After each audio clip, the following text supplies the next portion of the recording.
Yesu ashimwe mwene data. Umwami wawe nahimbazwe, umwami wanjye nahimbazwe, umwami wacu ashimwe hejuru, kuko ari we ukora imirimo n'ibitangaza, akadukiza indwara zananiranye, akadukiza ibigeragezo byose bituzaho tutabizi, ubuzima tunyuramo, mwanza akatugabaho ibitero. Ariko uyu munsi wa none nshaka kubwira ngo Yesu akore ku ndwara yawe, Yesu akore ku kibazo cyawe, Yesu akore ku bikugoye, Yesu agere mu rugo rwawe, agire ibyo ahindura. Niwe waguhaye urubyaro, n'utarufite nawe turamusengera kugira ngo Imana imuhe urubyaro, Imana ikura mu bugumba, abana bagatamba mu mbuga mugaheka.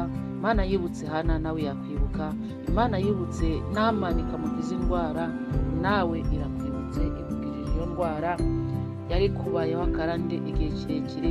Warwaye umutwe ntiwakira, ariko Yesu arambwiye ngo mubwire iyo ndwara yawe y'umutwe irakize. Yesu arambwiye ngo mubwire ubwo burwayi bw'umugongo, uburwayi warurwaye bwo mu nda, warurwaye amaboko n'ibirenge, umubiri wose wari ufite intege nke, ndetse wari umaze kurwara n'uburwayi bw'intege nke zo mu mwuka no gusenga.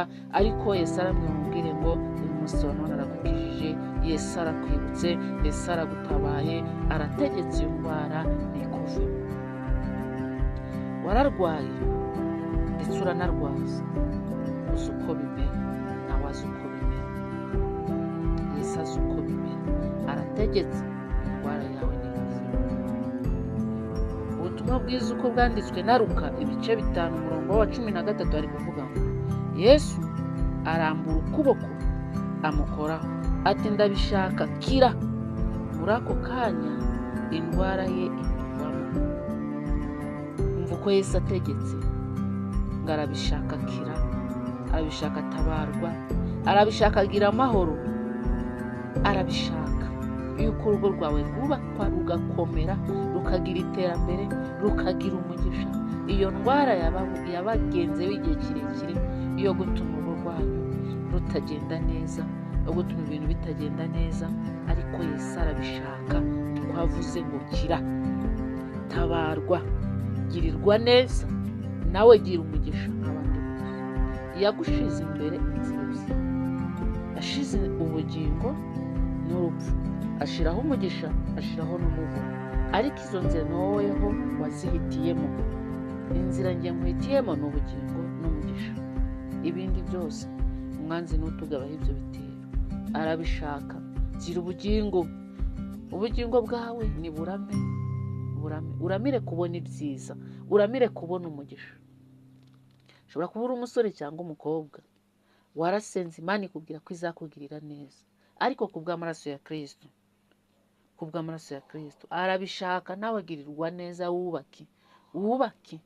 wubake, bigende neza, bikemuke. Dore bari barajyanye umwambaro wawe, ariko kuko Kristo ari umwami, ibyo batongereye abitesheje agaciro, arabishaka. Kira, iyo ndwara yawe ni ikiri.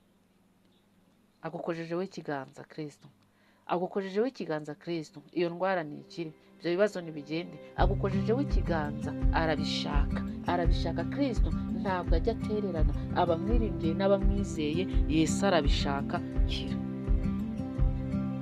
Muri ako kanya indwara ye ikuvamo, muri aka kanya indwara ikuvuyemo, muri aka kanya indwara ikuvuyemo, muri aka kanya ibibazo bikuvuyeho, muri aka kanya Kristo arategetse kugira ngo ibyo byakugendagaho, ibyo byakwirukagaho, ibyo byari bikubereye ikigeragezo gikomeye, Yesu arabishaka.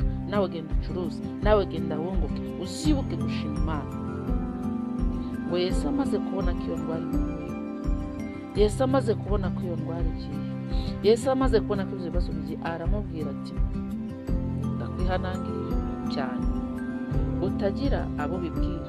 Ariko ntabwo Yesu Kristo dukoreye igitangaza ngo duceceke, oya, ahubwo duhamiriza abantu ineza twabonye ku Mwami, ineza twaboneye kuri Kristo. Yesu tumuziho ibigwi, tumuziho ibitangaza, tumuziho imbaraga ze zirakora, imbaraga za Yesu zirakora. Yesu ni ukuri, turamwizeye, turamwiringiye, arakora. ntajya atererana abamwizeye n'abamwiringiye. Yesu afite imbaraga, Yesu afite imbaraga. Mu maraso ye turakira, mu maraso ye turatabarwa. Diyabete irakira, kanseri irakira, arabishaka akira. Yesu turamuzi, Yesu turamuzi.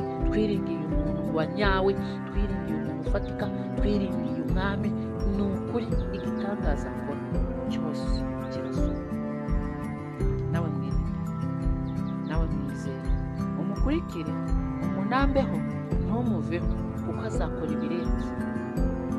Mwene data, ndagusengeye kugira ngo nawe ubone Yesu agukozeho ikiganza, agukozeho ikiganza. Inyatsi, karande ndetse n'ibindi byose abantu batemera, ariko umwanzi akaduha gutera kugira ngo aduhishe yuko ibyo bintu bibaho.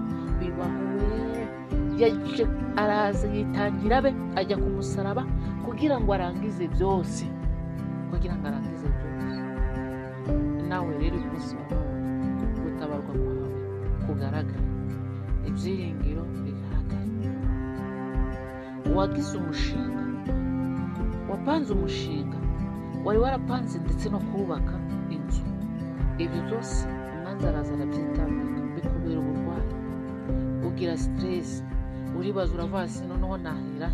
Wari ufite ideni ngiryo rikubaho akarande, bikubera nk'indwara, utinya no kujya unyura mu nzira, ukajya uhindura inzira, bakwangira ubusa. Ariko uko Yesu ari umwami, arongera arakwibutsa, abitesheje agaciro, agukojejeho ikiganza.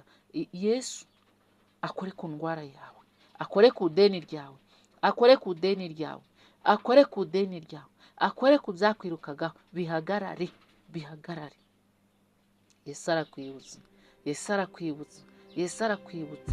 Nawe rero ngaho umwizere kandi umwiringire, uzahamiriza abandi ibyo yagukoreye. Ugende wiyereke umutambyi, umubwire ko Yesu nawe yagukijije, yagutabaye. Ahangaha Yesu yavugaga ku mubembe wari urwaye indwara yaranze gukira igihe kirekire, ariko Yesu amubonye amugirira impuhwe. Umuntu impuhwe utabonera muri iyi si, Yesu arazifite. Impuhwe utabonera muri iyi si, Yesu arazifite. Akugiriye ibambe, akugiriye neza, arakwibutse. Reka dusenge uko indwara yawe irakize mu izina rya Yesu. Mwami Yesu, Mwana w'Intama w'Imana, nyemerera ukize abapapa barwaye, ukize abamama barwaye, ukize abasore barwaye, ukize abakobwa barwaye, ukize abana bacu batoya, bose ubakize. Igihugu cyacu cyuzuzemo amahoro, ubuntu n'urukundo rwawe ruboneke mu matorero, aboneke mu mahoro, aboneke mu bumwe, aboneke mu bwuzuzanye ndetse n'ubusabane ku bapapa n'abamama impande zose, mu mfuruka enye zigize iki gihugu ndetse n'isi yose. Mana, umanure umugisha wo gutabara abantu bawe kugira ngo bakire indwara zose z'ibyorezo. Mana, abariho zishakira umuti. Tugushimiye ko ukore kwiyubahisha kwawe. Ni ukuri Yesu akoze ku ndwara yawe, irakize mu izina rya Yesu.